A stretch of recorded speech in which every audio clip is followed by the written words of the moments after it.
system to function, resulting in, of course, death of the patient. It's a very detrimental condition. And how rampant is it in the Gambia?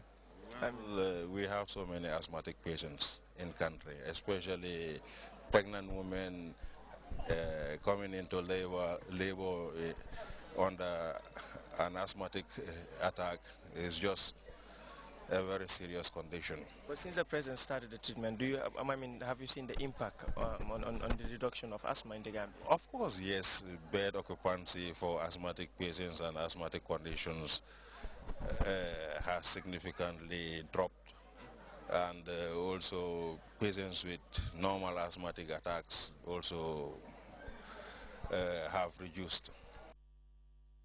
Dr. Tamsir Mbow there, speaking with GRTS Abdunjai. The Minister of Environment, Parks and Wildlife, Fatou Gueye, has called for support from individuals, groups and communities to take a sober reflection of our environment in relation to the quantity of waste generated and the negative impact it has on our health and the environment.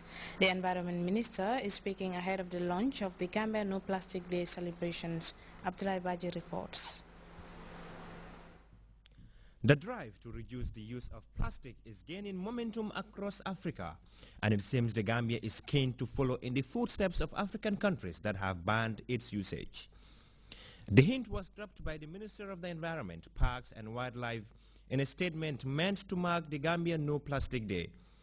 Considering the environmental and health impacts associated with the improper management of plastic waste, the government of the Gambia, under the leadership of His Excellency the President, Sheikh Professor Dr. Alhaji Yaya AJJ Jammeh, has recognized the need to develop strategies that are aimed at responsibly managing plastic waste in the country so that plastic waste menace could be a thing of the past.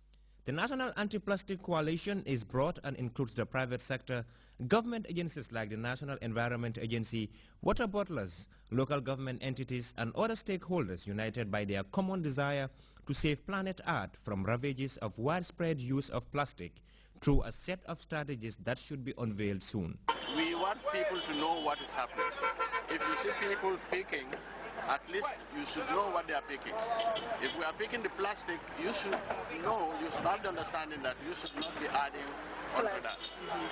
This is why we have selected a site like this. Okay. People are busy here and there's a lot of littering exercise in this area. Even banks and plastic producers are at forefront of efforts to reduce the negative effects of widespread use of plastic. And it seems that fledgling coalition is not only stopping at getting rid of discarded plastic. We are part of it since the inception. Since the first day we called for this idea of coming up with a committee that would be interested in the management of plastic waste in the country. Now, GAM Plus also we are going to initiate a recycling machine that would be able to recycle tons daily. That is if we are able to have the plastic waste from the environment. Although there are plans to recycle discarded plastic, the Environment Minister thinks the public have a big role to play in the drive to make the Gambia plastic-free. The Gambia No Plastic Day, which will be launched tomorrow, is one of the identified strategies to tackle the problem of plastic waste in this country. Fellow Gambians and residents, there is no escaping the fact that the waste generated in the Gambia today is not only voluminous, but also complex and difficult to manage. And this trend can never relent without us having to change our attitudes towards the environment. Big heaps of plastic are a common sight, but it is hoped that with the advent of the machine capable of giving used plastic another lease of life, things could change for the better. For GRTS News, I am Abdullah Baji.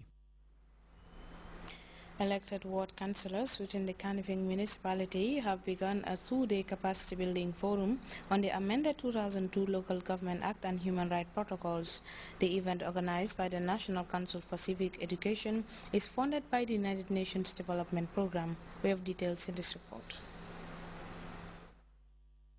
The aim of decentralization is to redistribute power, responsibility and resources to the local level, develop capacity at the local level so as to realize the potentials of new roles and responsibilities, and redefine the division of labor and responsibilities between the center and the local levels.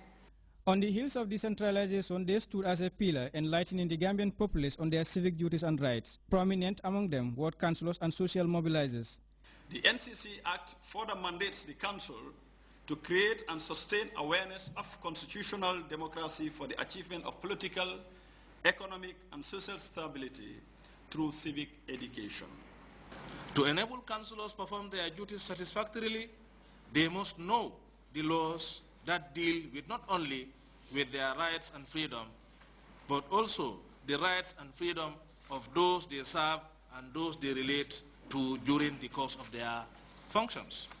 The National Advocacy and Governance Instituted Agency, founded in 1998, with the aim of advocating on civic duties and responsibilities, has the worrying concern of in attendance of Banjul City. As for the Design Forum, is set to capacitize regional administrators within Banjul and the Kanifing municipality. If diversity is to be taken as a blessing to humanity, then it is also logical to reason that the world can move forward happily together only by embracing the virtues of diversity and the ideals of globalization. Therefore, there is the need to recognize the collective dignity of humanity and collaborate in creating an environment where all can grow and progress side by side towards the collective fulfillment of our aspirations. Areas of focus, Madam Chairperson, as I am made to understand, will include the Local Government Act 2002, human rights instruments, that is the 1997 National Constitution, and other international human rights instruments, and the human rights-based approach to development, commonly known as HRBA. The two-day training program, popularly meant for Voices of the People, seeks to equip ward councillors with the requisite knowledge on the 2002 amended Local Government Act, as well as human rights conventions. Babukar Kamara, GRTS. Groups from neighboring Casamance region recently took part in pre-planting farming activities on a vast land in Kanilai. The group, as we hear in this report by Babukar Senghor, was joined by volunteers from the Gambia. It's barely 2 weeks since they started clearing and are winding down efforts to rid the vast land of scrub and grass ahead of the farming season. They are not alone in the process, as they were joined by Chunk Esil Daga, another group from Casamance who also spent over a week on the farm with Kamayo group of the Gambia. The enthusiastic volunteers managed to get the work done with minimum efforts, as the 8.5 hectare land looked neat and ready for cultivation. Jibril Jata of the Mulum group attributed their successful clearing of the large farm and the enthusiasm demonstrated by his group to their love for President Jammeh, whom he said is an exemplary leader in Africa.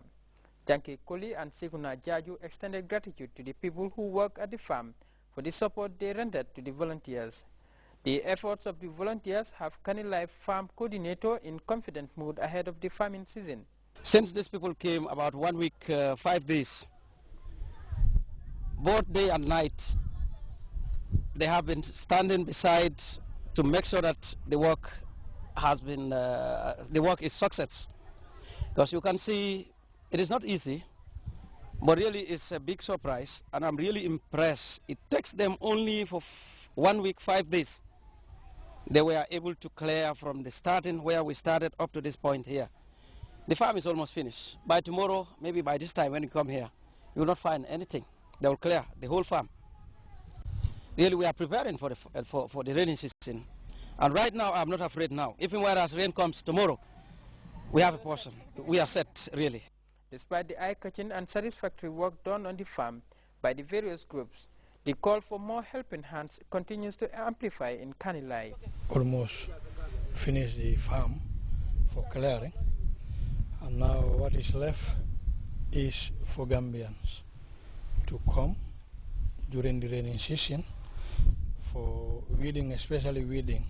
Now that the farm is in fine condition and ready for the planting season, hopes are high of another successful farming season. For GRTS News, this is Babukar Senghor. Time now to take our first break. We'll be back with more news. Stay tuned.